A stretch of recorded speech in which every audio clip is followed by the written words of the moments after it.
You are listening to the Outside the Boards podcast. I'm Danny O'Leary.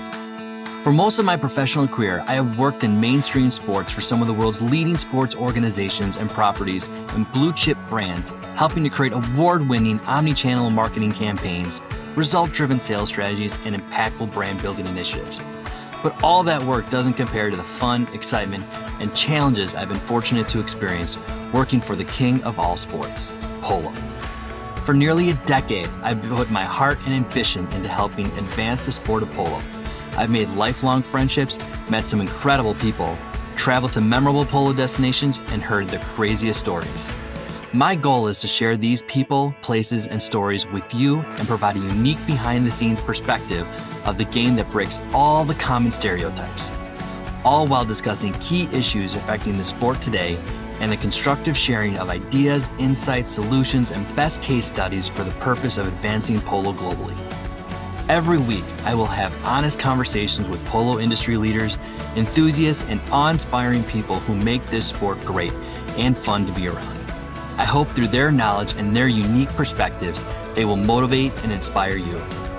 Together, we will explore ways you can make small tweaks to boost your polo business, whether you are a club, event, team, or player, that will amount to big changes in revenue, participation, attendance, and exposure. Saddle up. Welcome to Outside the Boards with me, Daniel O'Leary.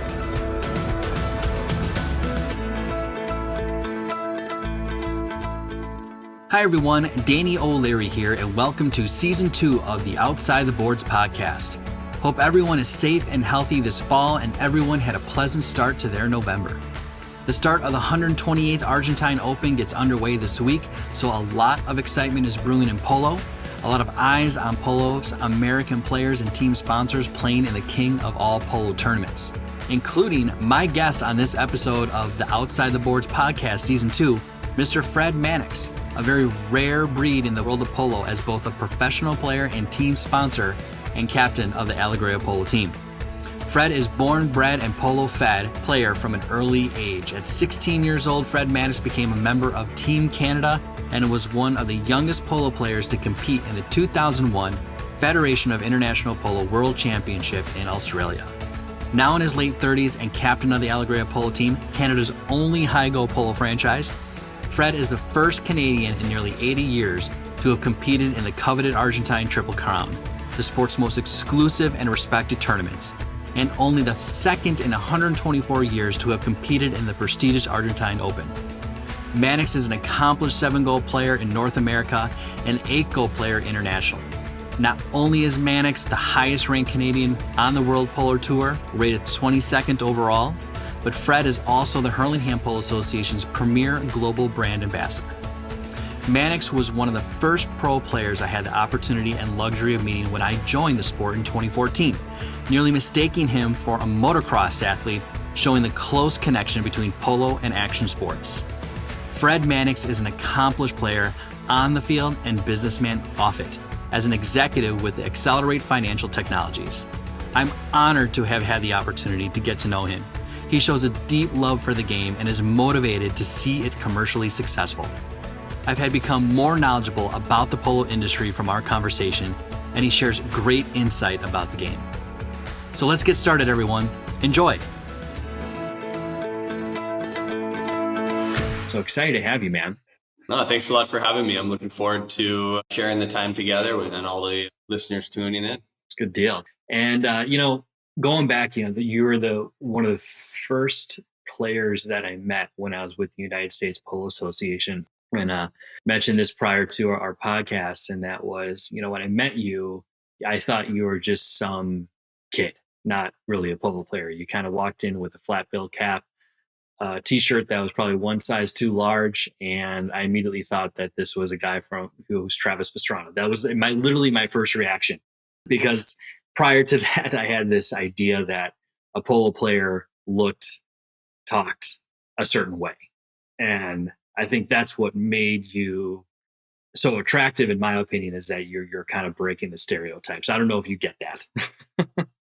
Yeah, well, I think it has a lot probably to do with where I started out. And people do have the misconception that we play in a jacket and a tie, and we sit on the side of the field and drink champagne. But it's like everything in life. I mean, those who are dedicated to it and live and breathe it, often what you see portrayed in the media or social media is not really how it is in the day-to-day operations. You probably caught me at the bar there, probably after a match, and so there you go. You're catching me in a moment for who I really am. Does that frustrate you in any sort of way where media kind of picks up our game and perceives something that, not from my perspective or from the player's tent? I'm a glass half full type of guy. So when I see that and I'm conversing with people in the community, I always tell them, hey, it's going to be a super fun event. Come out to Sunday Polo. Usually it's free of charge or just like a nominal charge to get in and do some tailgating. And then the next question is, what should I wear? And I said, well, it's exactly what you think it is. Let's get dressed up. Let's have some fun with it. I mean, everyone enjoys seeing people well dressed and enjoying a family day together. So I play into that. And then when you're actually there at the match, usually these things take on a life of their own, depending on the level of polo, the level of the facilities of the club, and the quality of the weather. So it's really what you make it. And I don't get frustrated with the stereotypes around it. I know, initial meetings, people usually think like, oh, you're the polo playing guy. And that's totally fine with me. I mean, I'm not here to prove anyone wrong or change anyone's opinion, but I think after a while, when people come around and see what the sport actually is for more than just one afternoon, then those stereotypes slowly fade away. Yeah. My colleagues from my days in mainstream sports, when I take them to a polo match, you kind of said it perfectly, where it just, you come to your match, it kind of involves sometimes something different. And they constantly tell me like, oh yeah, you get that feel of the Kentucky Derby, but man, gosh, these guys that play the game, it's not what we expected whatsoever. These guys are right up there with action sports, right up there with the professional athletes and what they can do from a skill level. So it does take on a life of its own, that's for sure.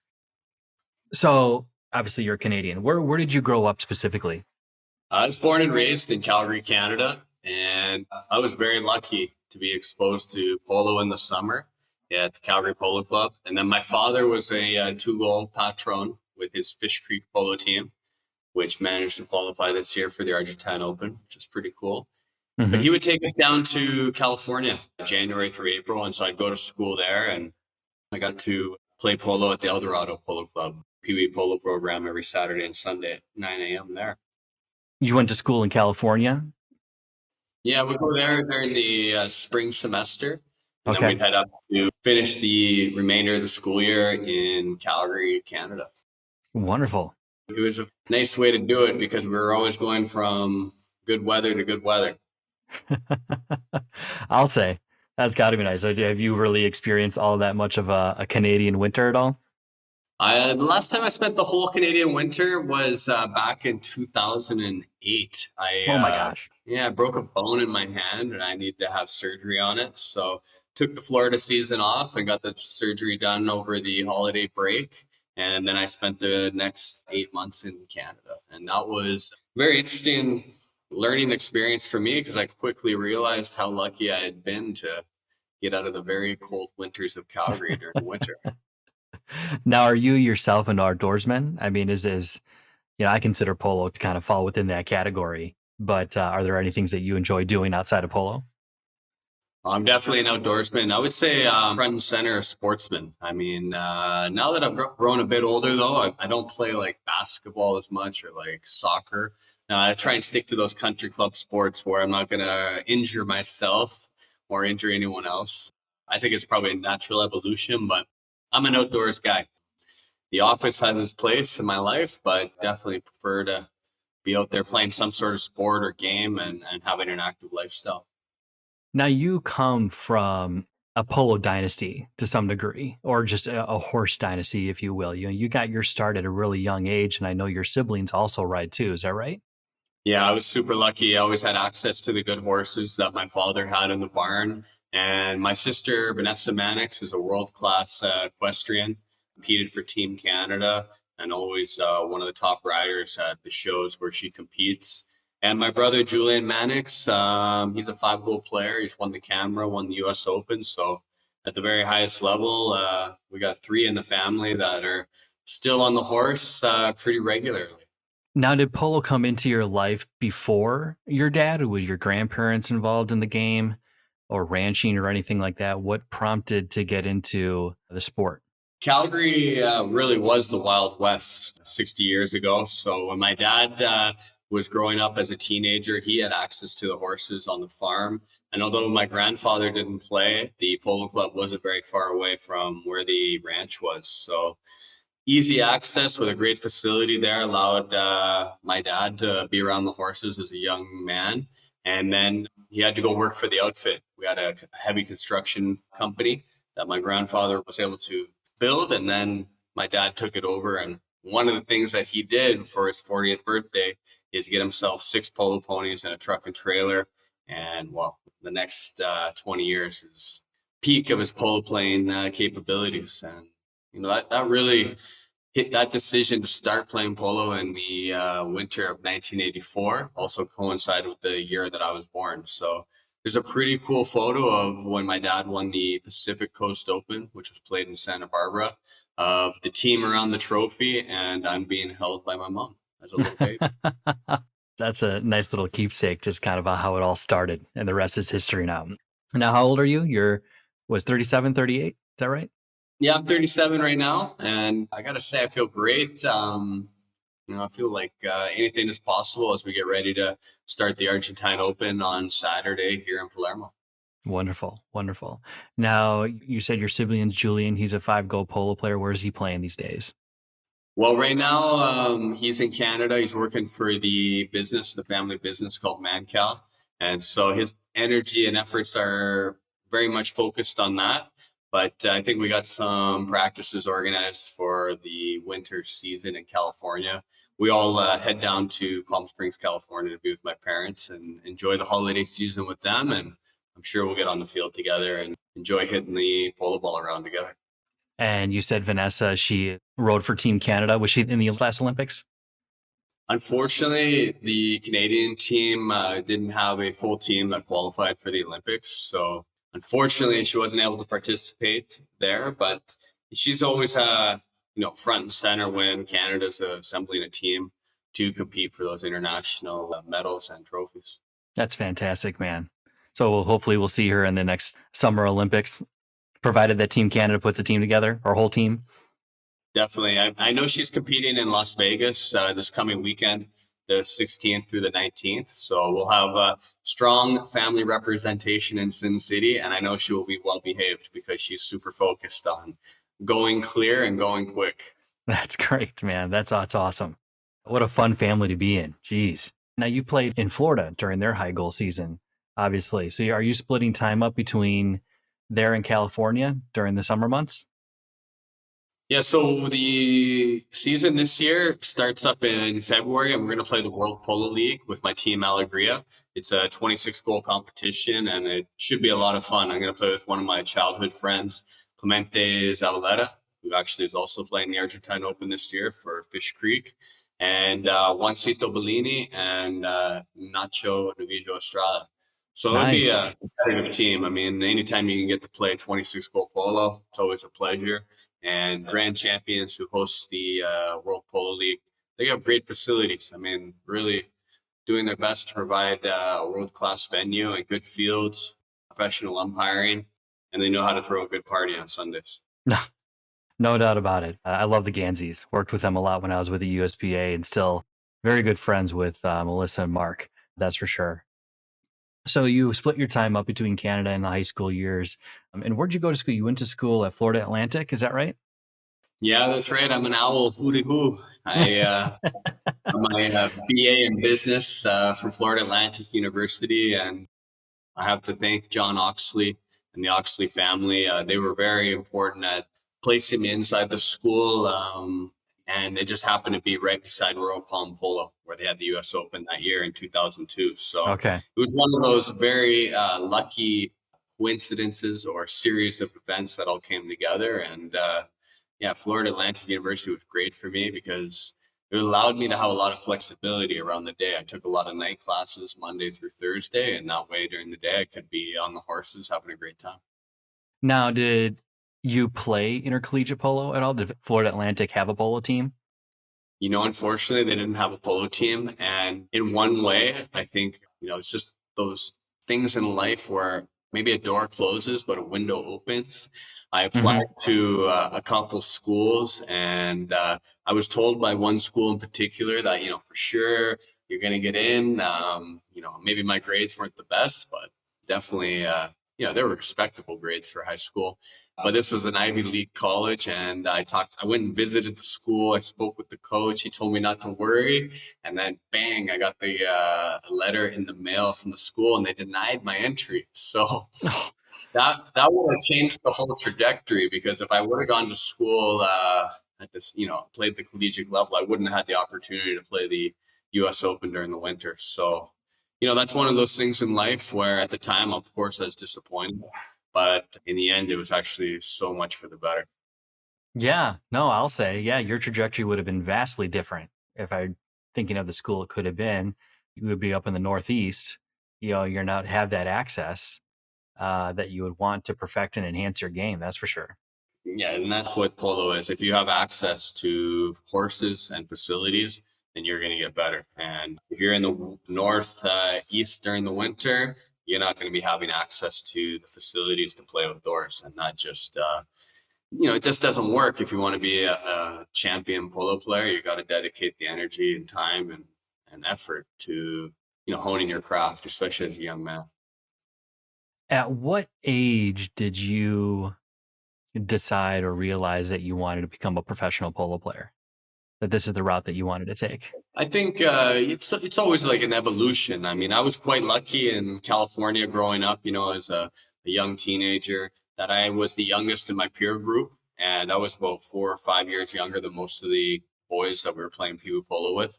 And I saw what they were doing. They were getting good opportunities to play on teams and getting invited out to play the US Open out in Florida, which of course I thought was wonderful. And it is wonderful. I mean, anytime young men get an opportunity to play and participate in anything at the highest level, that's to be celebrated. So I always thought that was really, really cool.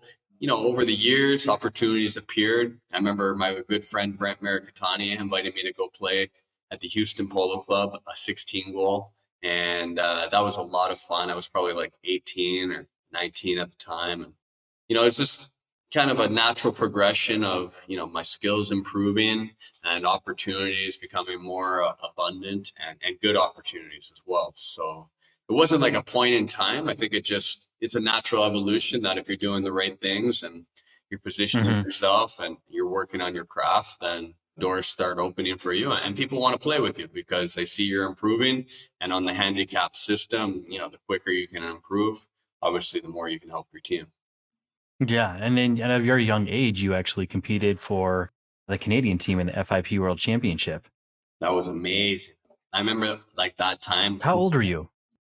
I think I was like around like 15. We did the qualifiers in California, and I played with my very good friend Daniel Ronish growing up. And I remember played against the United States team on the international field in El Dorado. It would have been like probably like 98 or 99. And we were the underdogs, but somehow that day we beat them. And so we qualified to go and play for Canada in the World Cup hosted in Werribee Park in Australia. And that was a great time because you had 5 young men. We had one spare player go with us. And my whole family came down as well. So it was a huge voyage for the whole family to a place on the other side of the planet to represent Canada, which obviously was just amazing. We were very, very lucky to all be together and the same energy and amazement that we could represent our country on the other side of the world playing polo. And although we didn't win, we had some great matches and we played against some of the players that we're playing against today. I mean, Juan Martin Nero, 10-goaler, represented Italy. Rodrigo Andrade, he represented Brazil. The list is actually quite long of champion high goal players that played in that World Cup. So yeah, it was kind of like one of those moments in time where, at that specific time, maybe you didn't know how special it was, but definitely as the years passed after that, that was a really cool trip. That was a really cool thing to be part of. Well, I mean, especially at the age of 15, you're representing your country in the biggest stage of the sport. this would be equivalent to the Olympics if it were. No doubt about it. And you're doing it at such a young age. Did Canada typically have a team in the FIP World Championships in the past? The FIP has evolved over time, and that's really due to the energy and consistent pressure that Mr. Uranga was able to apply as one of the early presidents there. I mean, that was his mission to internationalize the game, and he was quite clever about how to do it. And I'm not sure how much Canada was able to participate before that 2000 World Cup, I believe it was, but I can promise you this, that after that event, because it was extremely well run, extremely good horses, that was a very strong vote of confidence for international play all around the world, because that FIP was exceptional. Now, did you go into your parents' business as well, following Florida Atlantic? Well, when I did the stint at home during the winter, when I was doing the rehab on my hand after surgery, I joined one of the operating companies. We had a water company, and we sold water and wastewater filtration equipment to municipalities and master plan communities. And what I learned is that was not my dream. To sell water and wastewater. So it only took me about 3 months to realize, that was not something that I wanted to do long term. And I've been fairly entrepreneurial throughout my whole life. I mean, we started a website called Poloist that hosts old polo videos and has some history on polo, but I was never able to commercialize it. So I realized there, like you can have a dream and you can put a product together, but if you can't monetize it, it's not a business. And then I started a polo equipment company called Millerville, and I did it because I wanted to look like Formula One on the field, and I just didn't think that we were getting that type of service from the current providers. So started that up, and we had two missions. One was look good on the field, and two was don't lose money. Yeah. After a few years, we achieved both those goals, but as you know, the polo equipment market is very small, and so we started looking for some strategic partners, and we found one in the Hurlingham Polo Association, along with Simon Hawkins and his team. They wanted to bring a lifestyle polo brand to the market. And so we joined forces. I provided the on-field equipment. He was an ex-Reebok guru, took sales in Europe from 300 million to about $1.5 billion in a short amount of time. And so a very well experienced and versed gentleman in the retail game. And it's been a great partnership since. I mean, I've learned a lot. I think, the HPA has aspirations to catch up to what the United States Polo Association has done with its clothing brand and merchandise line. I mean, that's a big business today. And we're just in the early innings there. But really, my business aspirations have been focused around capital markets. I like finding out who's winning, who's losing, and why on Wall Street. And I enjoy that. I mean, it's one of those things where if you can find something that you enjoy and that you're good at, then it doesn't feel like work. And I've been lucky enough to join a firm out of Calgary called Accelerate Financial Technologies. And we specialize in offering alternative strategies issued via prospectus as in an exchange traded fund that's listed on the TSX. So I know that's a lot for those who are not, living the day-to-day life in finance land like we are, but it's good fun because you're meeting highly sophisticated investors and you're talking about real world challenges, very low bond yields and record highs in the equity indices. And how are people navigating those challenges? And that's just the current market environment. But, who knows? It might be next year that we're talking about Bitcoin 100,000. Who knows? And that's what makes it exciting, the unknown. Yeah. Things that I just started to invest in at the age of 40. Hopefully I'm not too late to the game. We're in the early adoption phase here. If you look like what's happening in the landscape, you're seeing institutional players, you're seeing platform providers. They're providing easier access, lower cost access, and they're providing the social proof of cryptocurrencies and digital assets to really become mainstream. We're not quite there yet, but we are in the early innings. And it's one of these thematic trends that's going to be very hard to fight. Yeah. Now, how do you find balance between this all with your business life as well as your polo life? I mean, you got to obviously work pretty hard to keep up your craft as a polo player, especially when you're playing at the 7-goal level, right? Well, I think I'm in the very fortuitous position of Argentina being 2 hours ahead time zone from New York. So the market opens 9:30 a.m. in New York. And so we're able to do some training in the gym in the morning here in Argentina. And then we can, ride horses or play practice. And kind of by 11 o'clock, things settle down here at Alegria and go take a shower and you're ready for market open to find out, what's going on in the market, stay up to date. And really the asset management business or the investment management business that we're in, it's really a two-pronged effort. I mean, we have 5 ETFs, so 5 strategies in the market. And the other side of the business, so obviously we have to be focused to run those strategies, but the other side of the business is working with investors and seeing where they want to allocate capital and generating investor allocations to the strategies. Because you can have the best strategies in the world. You can be doing 50, 60% return a year, but if you don't have any investors, you don't have any business. So Yeah, exactly. Now, do you work with have a lot of clients that are in Argentina or throughout the world? I would say, I'm naturally an introverted person, but in this line of work, I've learned to open myself up to be better at asking questions, conversing with people that maybe I haven't met before. And really, the capital markets are global in nature. I mean, Yeah. capital is really going to flow to wherever it's most welcome, wherever the opportunity is. So that, that's all in relation to interest rates, taxation, currency, innovation. And here in Argentina, it's a very wealthy country. I see, opportunity here, but the truth is the big opportunity is definitely the United States and especially around the East Coast. So heading to Florida for the World Polo League 2022 schedule is going to be obviously a lot of fun, but it's a great place to be there to meet new family offices, new clients, try and understand challenges that investors are facing and see if we can provide some solutions to them to hopefully meet their investing needs. Mm-hmm. Now, where's Alegria headquartered when you're in Argentina?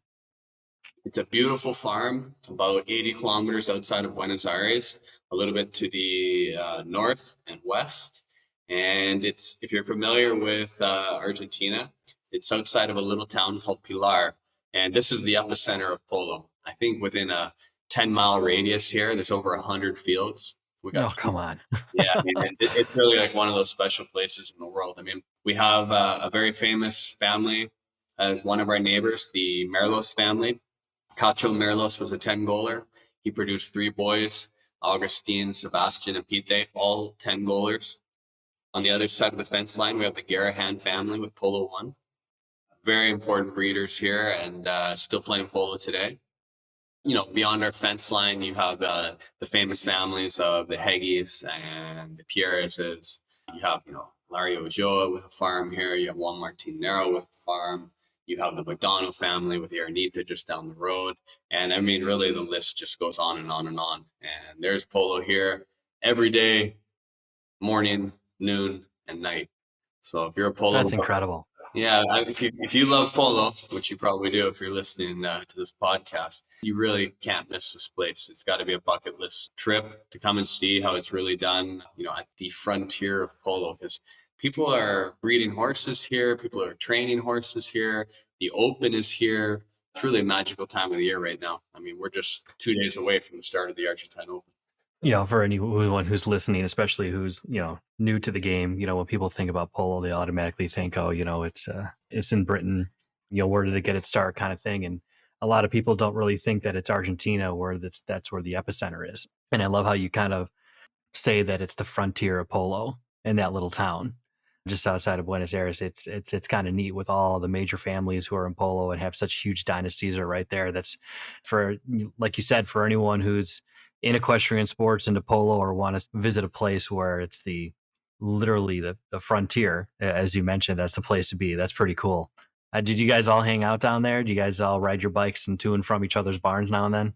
I would say it's not quite like that, but it is a fairly friendly and open atmosphere here. I mean, there's practices going on all over the place, so the gates are open to all to go and watch, which makes a very warm and open community. The opportunity here in Argentina is because of the circumstances. I mean, it's an agrarian society, so the value of the horse here is still important. I would say it's become less important here in the last 20 years, just simply because the country has, mechanized itself. It used to be like 50, 60 years, I would say, behind the United States. I would say it's caught up very quickly just because of, there's more automobiles on the road. The actual use of horses on the farm, I think, has gone down. So that's maybe deteriorated the necessity of using horses. But the culture here definitely values the horse, and it's worth to the farm. And this country produces a lot of soy, a lot of wheat, a lot of horses, whether it's in polo or racing or dressage or jumping. So that permeates the fabric of the society. And you have a very knowledgeable society here that's qualified labor with cheap input costs, because, food here is cheap, and you do have qualified labor, whether it's, veterinarians, shoers, grooms for the barn, property managers, field specialists, and that just helps increase the whole feeling of a premium experience to play polo here in Argentina. Yeah, no, you outline a number of characteristics as to why is polo so big in Argentina versus other places. I mean, you hit it right on the money. People constantly ask that all the time. And it's just not just accessibility, but the necessity of the horse in general, is a very important aspect versus how you look at it in other countries. That's, I think, a very, very important detail. Yeah, absolutely. I mean, today, we go to the barn in the morning and we got 10 guys in the barn looking after 42 horses. I would say to do that anywhere other than Argentina is going to be cost prohibitive. And it's not so easy to find 10 people that know what they're doing with horses. I mean, we're under no illusion. The world is changing quickly, and it's changing away from being an agrarian society. I mean, those who are farming today are farming at an industrial level. I would say, in the developed world, the old farmers' kids are not super excited to learn how to drive the tractor around the field. I would say there's other ways that young people of the world are interfacing in, our very global community. And I think here in Argentina, it just hasn't quite seen that adoption away from, the farming culture. And that's really why you have access to people who know what they're doing around horses and on the farm. Do you think that's the biggest threat to the sport in places like Argentina, is just the modernization of society and technology in general that might do away with the horse? I think it is a threat, but it's a balance. I mean, right now we have a pretty qualified labor force here and people wanting to work in this line of work. Could we get more people to work here? Absolutely. I mean, you just raise the wage. It works very similar to the price of oil. I mean, if oil is, $80 a barrel, there'll be some people drilling for it. There will be some people who don't. But if the price of oil was $1,000 a barrel, a lot more people would be looking for it, and you'd see increased business activity around it. So I think it's a question of economics and opportunity. And if Argentina finds itself all of a sudden, with a very strong economy, like say in the technology sector, then, that's going to draw people away from that tradition would participate in the horse industry. But I don't see that happening anytime soon here. This podcast episode is presented by the Gay Polo League. The Gay Polo League is the only LGBTQ polo organization in the world that is dedicated to producing high-end LGBTQ polo events and experiences. Its mission is to inspire and empower those individuals who identify themselves as lesbian, gay, bisexual, and transgender via the promotion of and participation in the sport of polo. The GPL promotes the sport of polo to provide equality, pride, inclusion, and confidence for those individuals who face discrimination simply due to identifying themselves as lesbian, gay, bisexual, or other non-traditional sexual or gender identities. GPL works to create an atmosphere that affirms and supports the understanding and acceptance of all individuals regardless of race, sex, or sexual identity, and works to promote goodwill and camaraderie in the community. Its ongoing goal is to raise money at GPL events to help LGBTQ organizations better serve their communities. Our battle cry is, the slightest difference makes all the difference. GPL is changing perceptions in the LGBT community, athletics, and society at large, one chukker at a time. In 2022, The GPL was awarded the Champion of Equity and Diversity in Sports, awarded by the Palm Beach County Sports Commission. We invite you to join us. For more information about the organization, its events, and how to donate, please visit www.gaypolo.com. Now, does your family come with you down to Argentina when you're there playing? Absolutely. Yeah, I'm blessed. I got Kelsey, my wife of 11 years, here with me, and three beautiful kids, Brooklyn, Freddie, and Jackson. And we have a great setup here. I mean, Kelsey played polo today. She played four chuckers.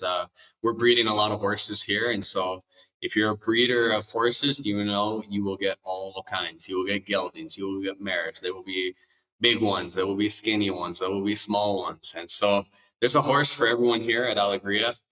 Freddie's got his own little miniature horse named Pom Pom. Brooklyn's got a white mare named Cheetah. And then Kelsey's got her own four polo ponies as well. So everyone on the horse having a good time. And Jackson, he's only 2.5. So he's just whacking the ball around with his foot mallet at this point.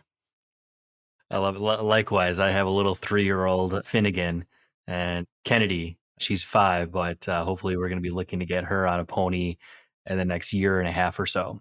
Polo is a very family-oriented sport, and it doesn't have to just be polo. It can just be riding, and or it could be just enjoying being around the horses. Polo is really what you make it. I mean, if you want to be as serious as they come, well, you want to shoot for the Argentine Open and making it to Field 1 in Palermo and lifting that trophy. But if you want to just play on the weekends, there's lots of facilities and avenues to do that. And even if you don't want to play, you could just, sign up for practice checkers somewhere and get on the horse and give it a swing.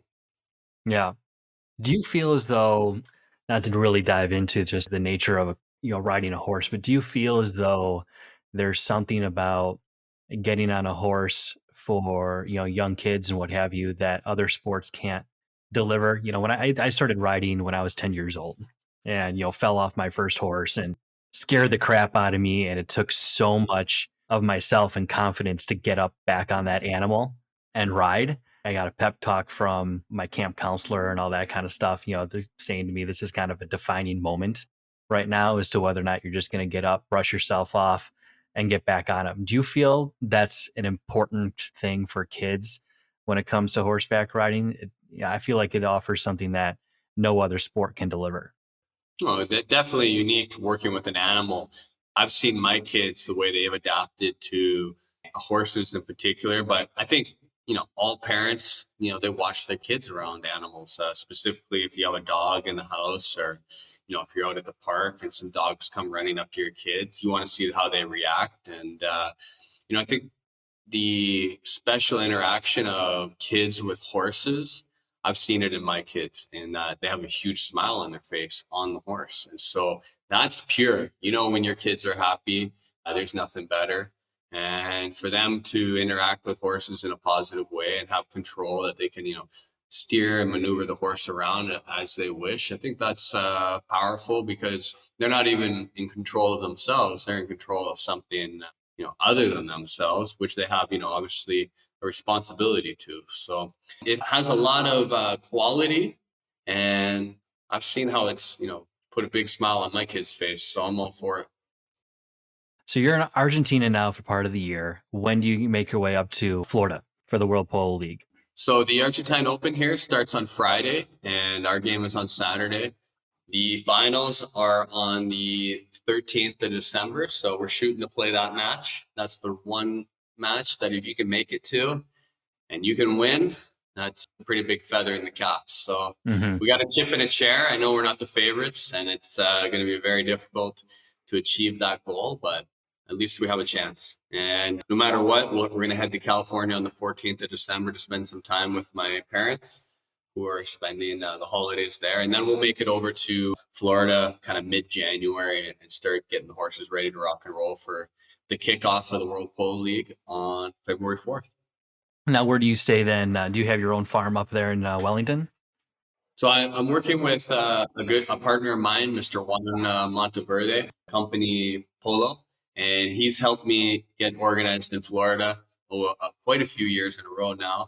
He's got a great organization working with Dario, and they rent a piece of land there in Florida, and we house the horses there with an exercise track and stick and ball field. And then the Gansies have a magnificent polo farm there, Grand Champions and Santa Rita. So we have access to the polo fields there. And yeah, it should be an amazing season. I mean, from being there, Florida has done extremely well at a high level.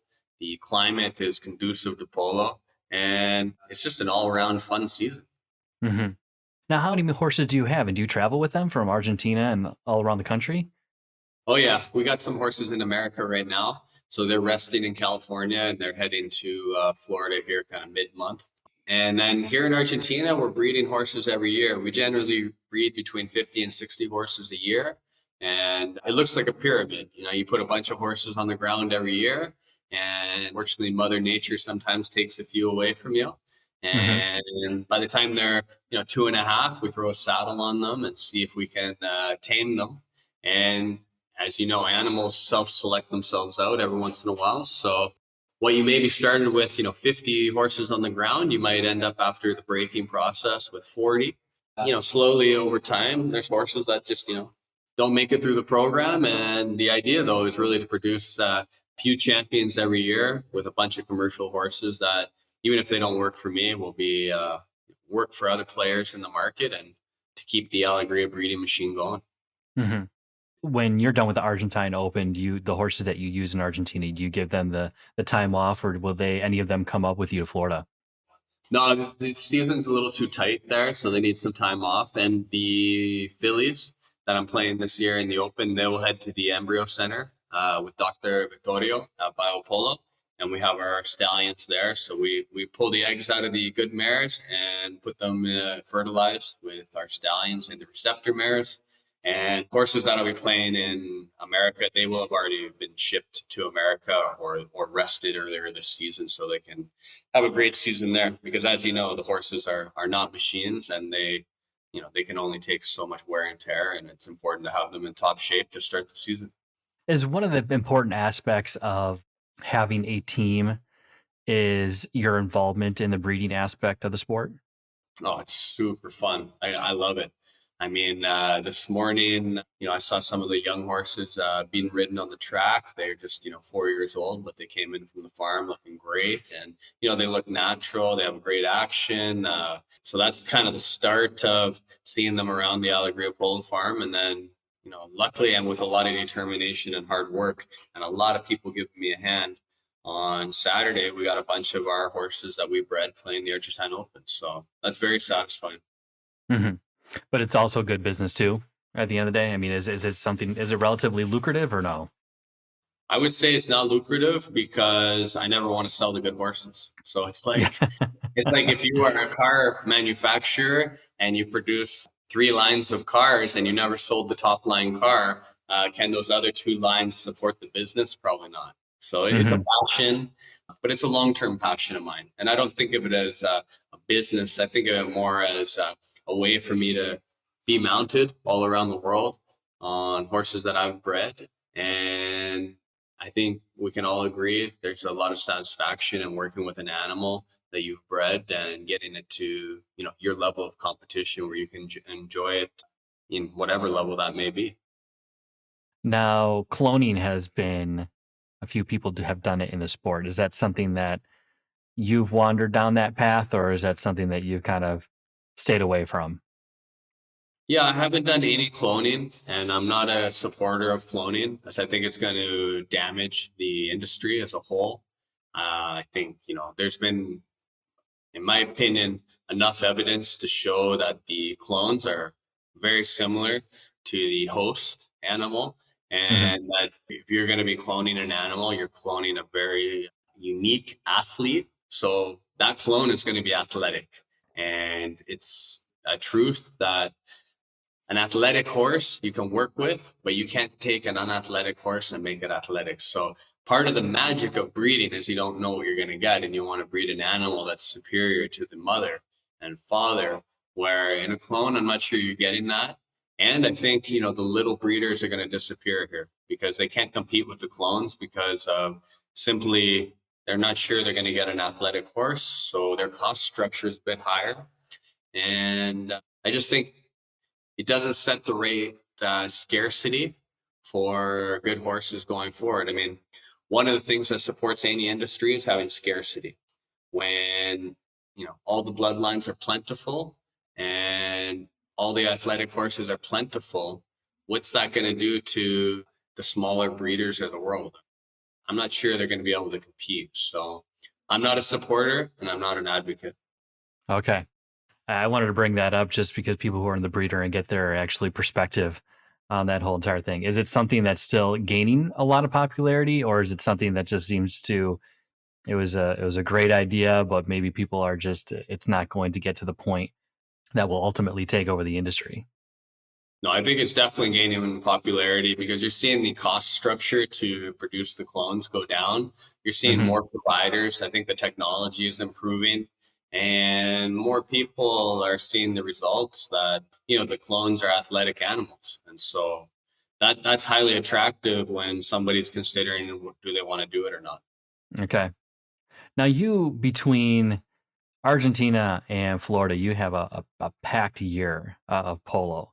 So outside of Argentina and Wellington, are you back playing in El Dorado? Are you going up to Calgary and playing back up there? Well, last year was the first time I'd been back to California to play at El Dorado in 20 years, and I had the best season. We had so much fun playing with my good friend Jason Crowder, and he introduced me to Sai Sahidi and Tori Black. We had a great time in the season there playing the 12 goal.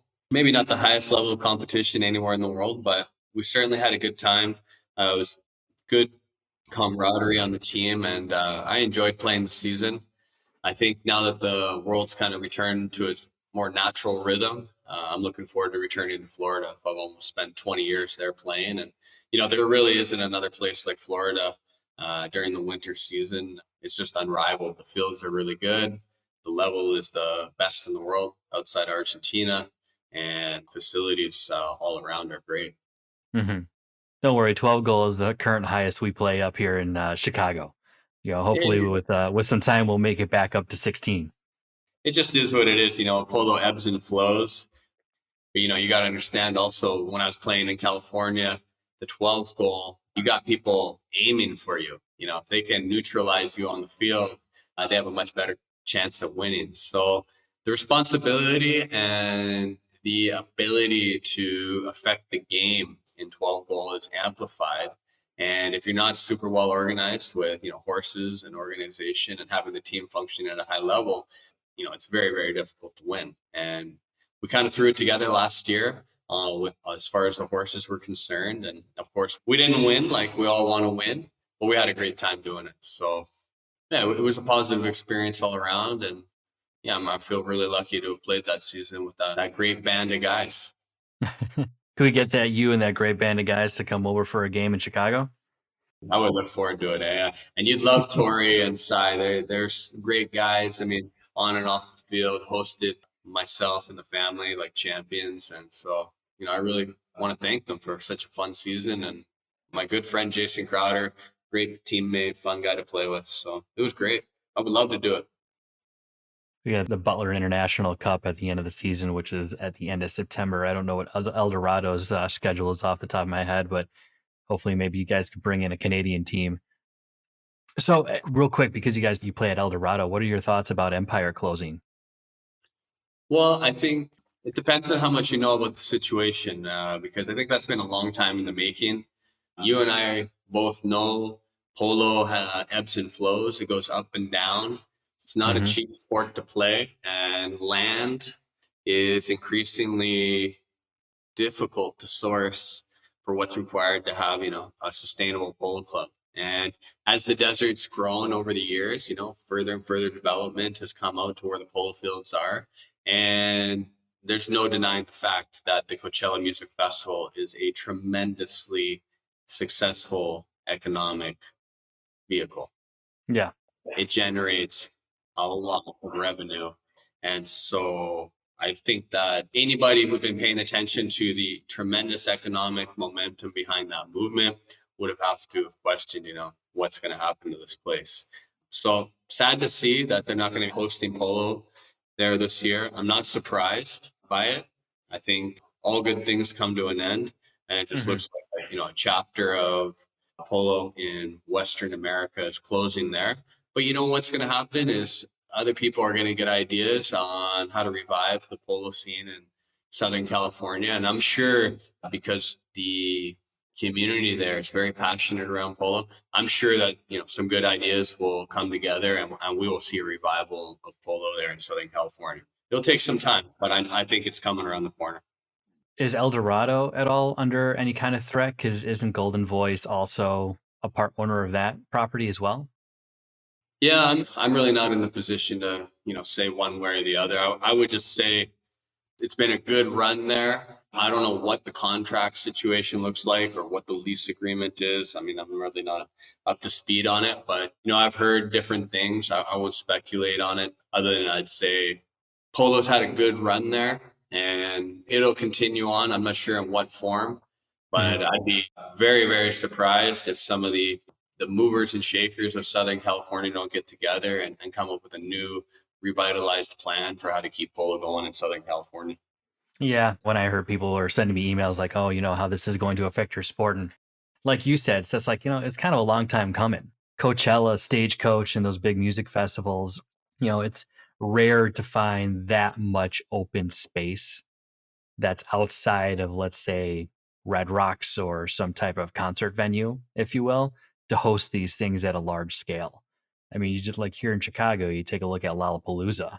Just lucky that so much space is available to such a huge concert festival like that right down in the city. It's so highly lucrative that those types of events that come out there are just going to produce hand over fist large amounts of money and get a huge crowd out there versus polo. So to your point, it's kind of inevitable, which is really sad. But like you said, hopefully polo in Southern California can find a way around it and keep the momentum that they've had and what they built out there sustained. Yeah, I mean, you got smart entrepreneurs that are playing polo out there.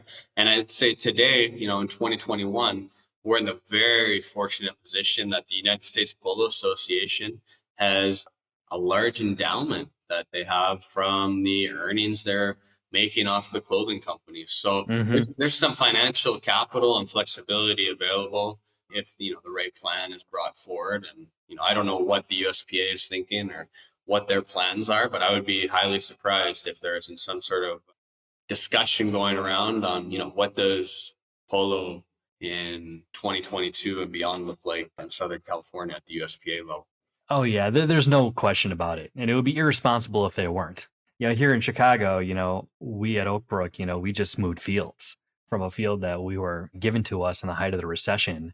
Polo not being recession proof, but kicked us down to the field that anyone in Chicago will tell you that they abandoned back in the early '90s, and it was critical that we move back to this other field in order to sustain the sport, considering Oak Brook is the facade of the game throughout Chicagoland and the western suburbs and bringing a lot of new players and ultimately patrons. And, the USPA was involved in that effort too for a year to get that deal done.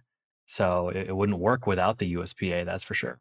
So I'm glad we touched on that, considering that you play out in El Dorado, is your opinion on what's going on with Empire. So that's nice. And overall, though, I mean, you play all over the world, so you have a very good idea in terms of, I think, what this sport needs or doesn't need. From looking inside the boards, are there things that you would like to see changed? Are there things in the US that you hope that they adopt from Argentina or in other areas of the country? What are your thoughts in terms of just kind of the game itself? Well, I think if we're talking about what's happening inside the field, I think Hmm. that the new rules that Javier Tenora came up with have benefited, with the ball going out over the board. It's a free hit to the defending team now to take it. I think that sped up the game. I think inside the boards you're seeing here in Argentina, the umpires are not blowing the whistle unless it's a foul, and they're more sportsman orientated. So they're seeing if there was danger or what the advantage would be one way or the next for each team. And I think that should be more widely adopted outside Argentina. because there is the letter of the law in the rule book, but polo is always open to interpretation of the gravity of the situation and the line.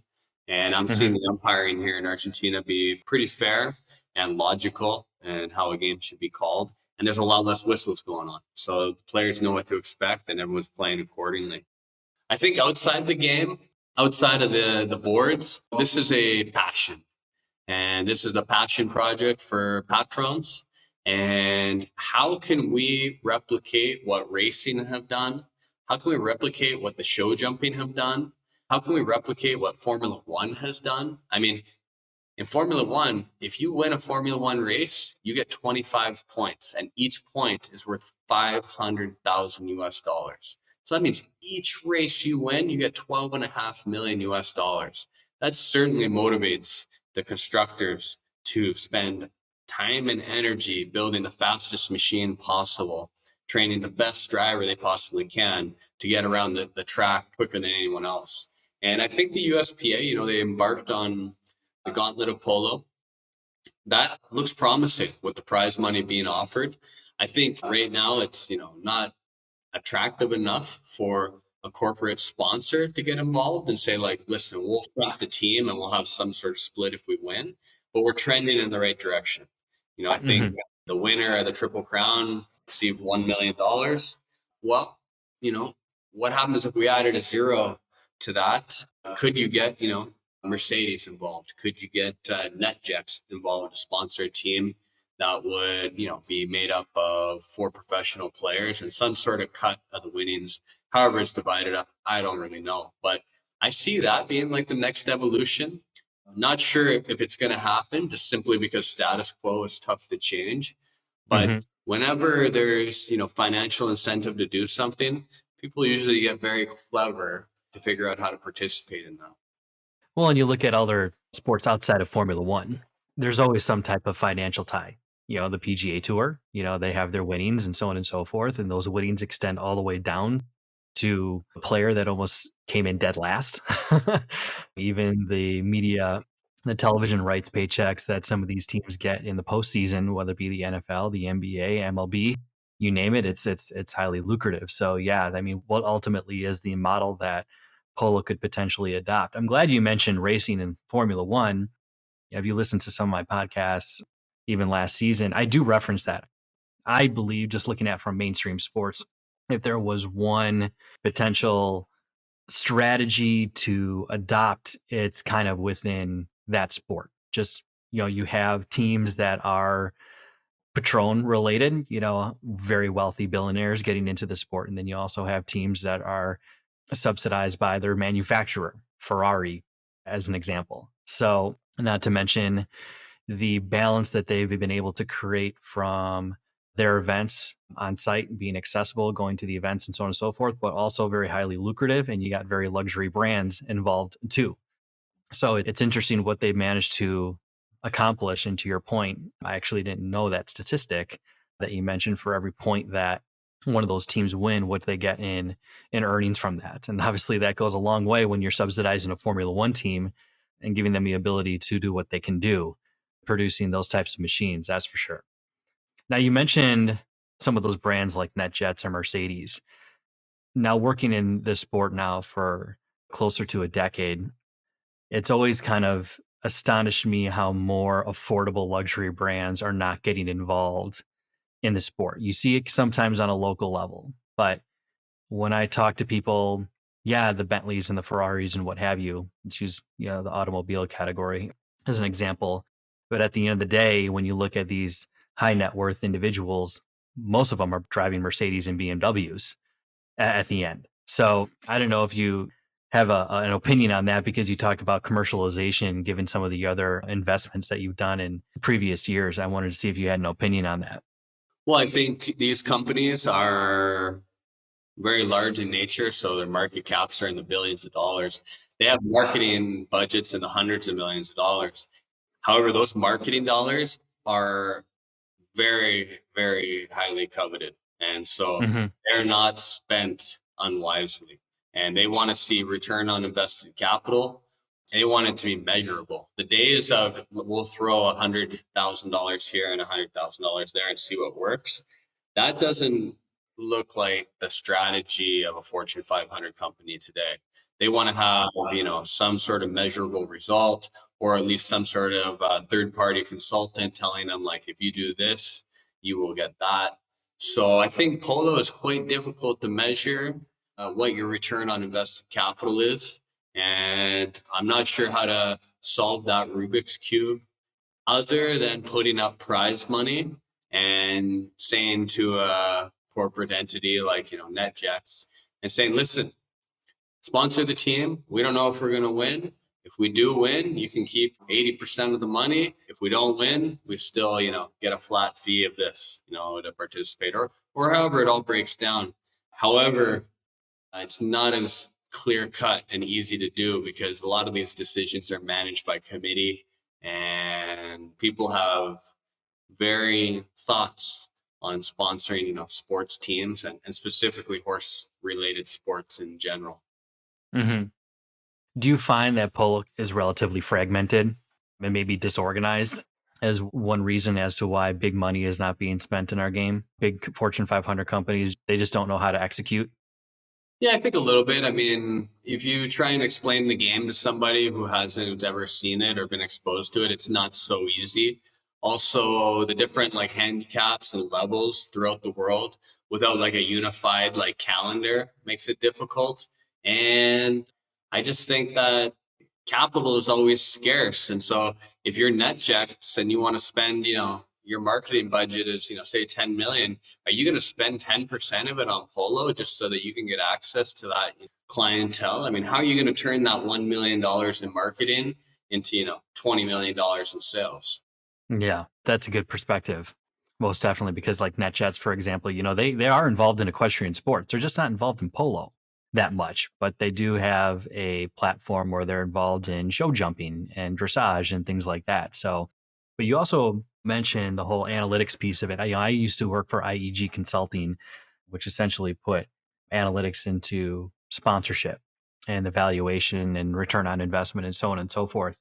And a lot of the clients that we'd work with in mainstream sports were sophisticated enough that they could deliver those numbers to help ultimately value and demonstrate to these blue chip brands that this is what you're getting in return. It is difficult for that because you have these clubs that are out there that aren't sophisticated enough, that don't have those tools.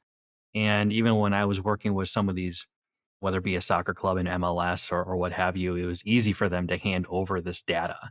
But when we did do things in the world of polo, it was very difficult to do. And we were trying to scramble and find and make sense of everything. And it's just not ultimately collected. So the story and what a lot of these big brands want to see is not there. That's what I've noticed, from looking at from the agency side that actually did this on behalf of sponsors and looking at things like polo or other sports. The data just wasn't there. So it was very difficult to navigate around the sport itself. And is this where should I be? Is this where I not should be? I'm now relying on the opinions of others and what I might find on social media or articles in the place to ultimately determine that Empire Polo Club or Santa Barbara is going to yield a higher return on my investment versus the Myopia Polo Club in Boston. But Myopia actually might produce higher dividends at the end of the day because they have much more of a loyal or engagement fan base versus Santa Barbara. I'm not sure, but it's an interesting conversation to have because, from my perspective and coming from that industry, it's something I'm still trying to navigate myself or help brands that want to get involved in it try to help navigate around. Absolutely. You hit the nail on the head. The analytics are not clear cut on where you should invest your capital. And so what you don't know is perceived as risky. And, yeah, we're on a world where why take unnecessary risk? People are looking for solid results and a sure thing. And for those clubs that are listening, I mean, analytics now with measuring tools of impressions and so on and so forth have gotten much more inexpensive because of technology. Back in the day, Nielsen ratings was like the only thing that you could technically rely on, or one or few PR companies that value impressions. that are out there from advertising or editorial that's out there. Now it's much more sophisticated, especially now with social media tools and what have you. But at Oakbrook, we invest in those tools to ultimately create a story and that we can get in front of the right agencies. So if you're a club that's listening, I encourage you to look into that. Yes, there is a cost to that, but it's nowhere near what it used to be. That's for sure. I mean, at IEG Consulting, an evaluation would cost at least you 15 grand just to get a 20-page report. Granted, a couple months went into it, but it was pricey. Now it's just a matter of getting that data and then interpreting it all. So I believe polo can still get there. I mean, there is a lot of interest. I'll tell you, I worked with some of the bigger agencies, and the conversation around polo does come up now, but it lies low on the totem pole for some of these exact reasons that we just discussed. So you're still young, man. I mean, you're 37 years old. You're killing it with your team. You're traveling all around the world playing in the biggest of the tournaments. What are your goals in the next 10 years? Where do you see yourself in the game? Well, I think polo goes on that yearly calendar. And so focused on giving it the best swing of the stick we possibly can this year in Argentina with the Algeria Polo Team. And I think in 10 years, Algeria, I want to put it back in the Argentine Open with a chance to win. I don't think that this is our best year to win. We're there. We have a chance, but realistically, we need more handicap in the team. We need more horses. We need a little bit more organization. So how to do that? Well, you have to, plot and plan and build a nucleus of players around myself that want to do it in our natural positions. We've shown that we've done it in the past. We want to do it again. Mm-hmm. And, I know that's the number one goal, but, there's a whole bunch of side goals down filtering. It's not the main goal, but one of them is definitely the breeding program. I mean, every year we have our annual remate where we sell 2-year-old fillies. That success of that day is critical to keep the Algeria breeding machine going, because we do a few things there. We show exactly what we're doing, what type of horses we're breeding, bloodlines that we're using. We're interacting with the community and helping them in their breeding operation, because they're getting lines maybe that they don't have in France or Malaysia or Mexico or Canada or wherever they take these products off to. And third, we generate a lot of cash flow to keep the farm full of people and keep on putting those babies on the ground. So I see that as being one of the secondary focuses here at Algeria. And for myself, I just want to keep on training and working hard in the gym every day. I'm not afraid of the gym. I'm not afraid of the work that's required to play at the highest level. And I enjoy the challenge. When people say it's going to be tough to do or you can't do that, well, let's just see about that. Now you're going to be competing also in the World Polo League. Do you plan on playing in the gauntlet? It's a good question. And to be honest, I'm not sure. I would love to play for the U.S. Open. I mean, it's the absolute pinnacle of polo in the United States. I'm not sure. We're in discussions. It's nothing to announce right now at the moment. Got it. But you used to. I mean, you were playing for the U.S. Open and what have you. Is there anything that drew you away from it? I think that, I'm not a fan of the directional movement of lowering the handicap of tournaments all around the world. I think the United States Polo Association made a mistake dropping the handicap of the U.S. Open from 26 goals to 22 goals. When, of course, there was enough appetite to keep on playing 26-goal polo in America. And that's evident through the formation of the World Polo League.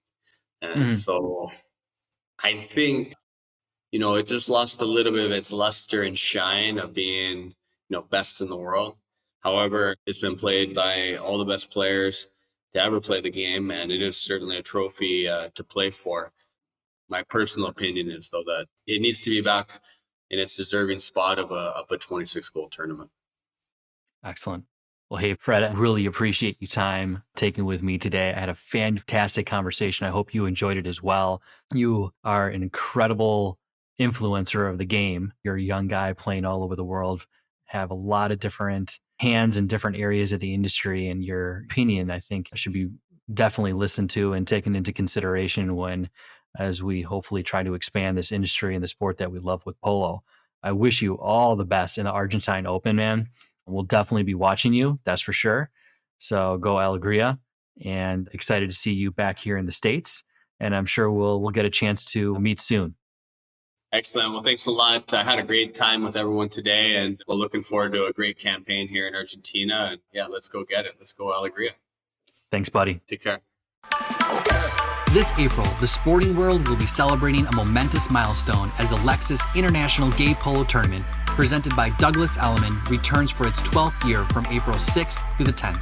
The International Gay Polo Tournament was founded in 2010, and the event has grown in popularity, creativity, and impact, with nearly 3,000 players, attendees, and merrymakers from around the world attending the event annually. The event was created to generate awareness and to move the needle forward for LGBTQ athletes, and to ensure athletes not only have the same opportunities, but also have a safe place to learn, grow, and excel in their sport. Since its inception, the priority has remained to raise a significant amount of money in support of diversity and inclusion initiatives for other LGBTQ organizations. Since becoming a 501c3 organization, the GPL has donated over $30,000 to organizations such as Compass Youth Program and SAGE. This year's event will benefit One Pulse Foundation, an organization born after the tragic events that unfolded at Pulse nightclub, where 49 people lost their lives in 2016. One Pulse Foundation's mission is to create a sanctuary and build a national LGBTQ museum to honor the victims. This year's event will be marked with a full slate of activities and will celebrate with fun, fashion, and of course, polo.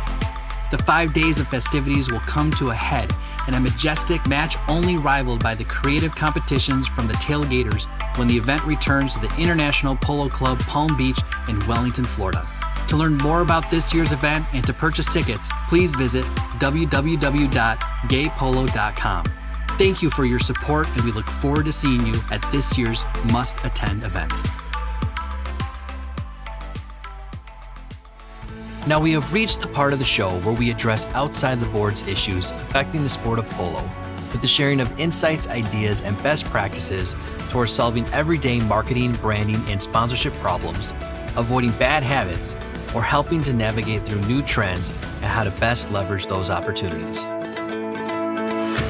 Hi everyone, Danny O'Leary here, and welcome to episode 2's Insights for today. My last episode, we talked about merchandise, and I told you I was going to talk about it again after this episode as well.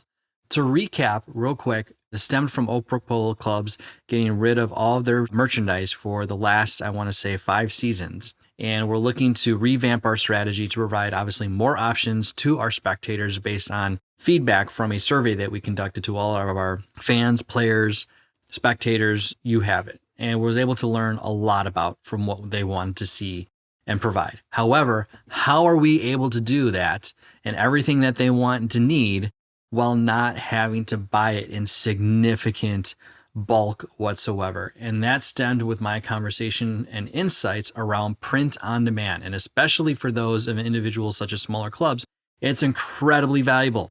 And I encourage you to go back and listen to that episode so you can understand the pros and cons and a little bit about more what print on demand is. Now, on this episode, I mentioned a lot of things from the con side of a print on demand and working with groups like Printfly and Printful, which are fantastic. However, you're going to not get certain quality in certain areas. And that's a big risk at the end of the day. But however, if you're looking to cut those types of corners and really put something simplified out there for your spectators and fans to purchase online or at events, then I encourage you to do it. Don't be turned away. Some of the items that they do are actually decent. We actually did a purchase of samples.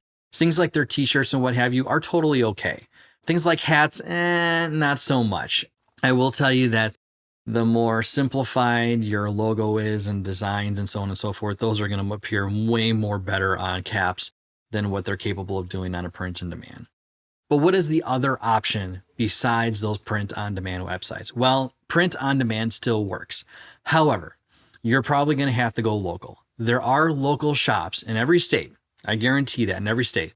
And some that actually do really well within the space of polo. They're out there.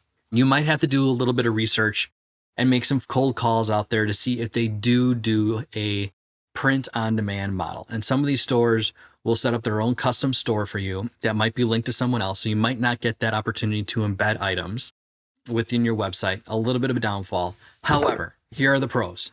The quality of the product is going to go way, way up. You're going to have access to much more name brands that are out there for you to have, and a lot more selection when it comes to youth, women's designs, and so on and so forth. And to mention things like colors as well, because sometimes those print on demand websites, you're like limited to just black and that's it. So there's a bit of a connect stack there. Like I said, there's way more multiple style options. There's much more to choose from.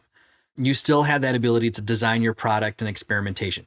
You might not have the intuitiveness of some of those websites to do it on your own. You more or less have to rely on a designer within that group. But I can tell you this, those designers are actually pretty good. They are going to turn around and come back with something that's really, really top end. It's not using like AI to input something or rely on there that's into a computer and it prints. You actually get a little bit more hands-on and actually a person who is putting together your store and the design work at the end of the day and can tell you this is good, this is not good, this is good quality, it's bad quality. And they'll give you their honest opinion. Again, another pro, the shipping is handled by the supplier. This is a big one. I know it's a big one for me because I can honestly tell you the amount of wasted time I've had trying to ship items is pretty time consuming. So that's a big one that they also do. You have the ability to set item pricing just like the print on demand. You have product personalization. Now that's something you do not have with your traditional print on demand menu. You do have the ability to do product personalization. For example, let's say you're a school or an academy of some kind. And if you're like me and take a lot of pride in putting your name on things, that customization can come into play with whatever store that you have. So you can, if it's a particular item, let's say it's through a school, where you want to put your last name on the back or the sleeve or something like that, you can with some of these groups. So that's a lot of fun to do. You get to spend more time monetizing audience than fulfilling orders, which is always a big, big, big plus. You can spend more time researching what does well, what doesn't well. You can experiment, you can price things out, and essentially instead of having to fulfill orders, especially if your store goes gangbusters like this, you would rather have someone fulfilling it because it can quickly consume a lot of your time. So what are the cons of this kind of print on demand hybrid, if you will? I really don't know what to call it because it's print on demand, but it's also isn't, because I think you're much more doing it with locally and finding someone who can do print on demand while also getting the quality that you want. So what are the cons of this type of group? Well, they're a lot less. One, you don't essentially get the difference. They print on demand. So if something costs $15 and you set the price at $30, you get that $15. Well, on this, you actually have to agree to a percentage, typically across the board. You know, they don't have as many resources from an accounting and financial perspective. So when you're setting things up and pricing them out, you pretty much have to agree to a set percentage across the board in your store. And that's ultimately what you're going to get in the end. However, that's just the digital portion. If you're buying in bulk, which you still can, you can set that price and you'll actually get the difference of that total amount when you're selling them live at your events or any other sort of ancillary event that you might have. Another big one, there's no store integration on your website that you would with Printfly or Printful. I know that is a really big deal. It's not so for me. Yet at the end of the day, quality and those types of things go above and beyond. And I'm okay with linking to a separate store if that helps me get the quality I want and the efficiency of the supplier designing and shipping those items. I am totally okay with that. There's no automatic deposit or instant reports. That's another thing that you can't get. Some of these local groups, again, like I said, are not as efficient when it comes to reporting, but they will commit to reporting either on a monthly or quarterly basis for you, which is okay at the end, or upon request, they can do it. They have these items at their fingertips. It automatically takes them printing out a PDF or what have you for them to ultimately send an email to you. Based on what Oakbrook Polo is doing, we are using that second print on demand, in part because we want that added quality to it. And because we already sampled from a traditional print on demand website, there's a lot of things that we just want to do. You know, we perceive our brand to be much, much more higher quality. We're selling items that were of high quality before. So, you know, with that said, you know, we just want to keep a level of consistency moving forward, but without the big financial risk. It has been a bit of a burden on us because we may get excited about investing in a particular item that might be trendy or popular within the world. We spend $3,000 on a bulk buy for it, and then it takes over 2 years to even move that product. And ultimately, we find ourselves towards the end before we're committed to getting something new. We're giving away that product just to get rid of it. So it can be difficult, but there is a hybrid version out there, and there are people that are willing to do this. I have a handful of names. So if you are interested in exploring option number 2, please give me a call or email me at info@outsidetheboards.com. I'm happy to give you a bit of a list of groups that can. Again, better to look locally to see if there are groups that do this. Or if you want to, you can contact another sporting organization because they might work with them too. I know a lot of like summer camps and those type of groups work with organizations like this. So it's best to do a little bit more research. It's a little bit more work on your hand, but if you're looking for that level of quality and design work, I highly encourage you to do it. But at the end of the day, I will advocate for both different options, print on demand or that hybrid, as I just walked you through. So if you are not willing to take as much time, can skim by on a little less quality at the end of the day, then do the first option and that I discussed in episode 1. If not, and you want something a little better quality, but the same, no risk in the financial commitment, then option 2 is your best one. So there you have it, everyone. And that's a little bit about merchandise strategy for you. Hope you enjoyed this episode and you walked away with something. And I highly encourage you to merchandise.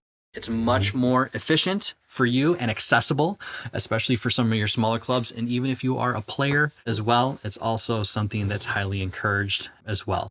Get your name out there, everyone. It's good marketing. Thank you, everyone. I'm Danny O'Leary. Enjoy. That was a great episode. What is the one thing you learned from today's conversation?